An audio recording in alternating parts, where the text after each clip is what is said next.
Beijing, Reuters. After making sure everyone's face mask is on and sanitizer is to hand, the Qiao family heads out to Jingshan Park, a former royal sanctuary beside the Forbidden City in China's capital Beijing. Snow has fallen for a second day, a rare event in the city of 21.5 million that would normally bring hundreds of thousands of people out to take photos and play. But the streets are empty and the parks are so quiet the only sound is a bird's chirping. It's not just Beijing. Shanghai, China's financial hub, and other cities in the world's most populous nation have turned into ghost towns after the government extended a holiday and asked residents not to go out because of the coronavirus. We know the situation of the coronavirus is severe. But the epicenter is far away, so we think it should be fine here.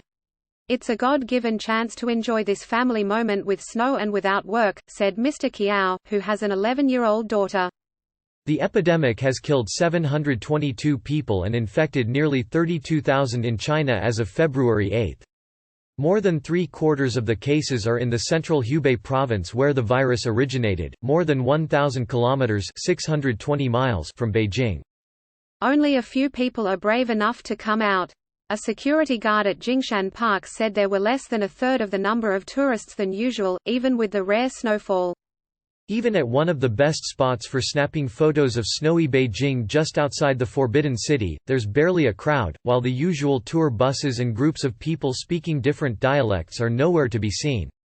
Last year when it snowed, I took a few hours off work to come down here to take a picture and the crowd was several layers deep, said a man in his 30s who gave his surname as Yang.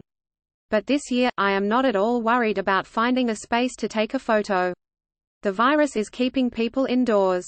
Security guards along Wangfujing Street, a popular pedestrianized shopping area in downtown Beijing, said it was normally so crowded during the holiday period that it was hard to move around.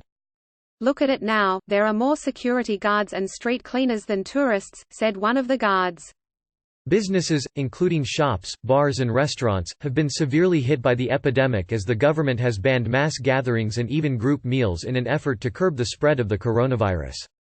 You would have to wait outside for a table on a normal day, said a waitress at a restaurant with more than 50 tables. Just 5 were taken at the peak lunch hour. Only a handful of the more than 100 restaurants along Beijing's famous food street, Gaiji, were open, and the remaining outlets were wondering how long they can hold out.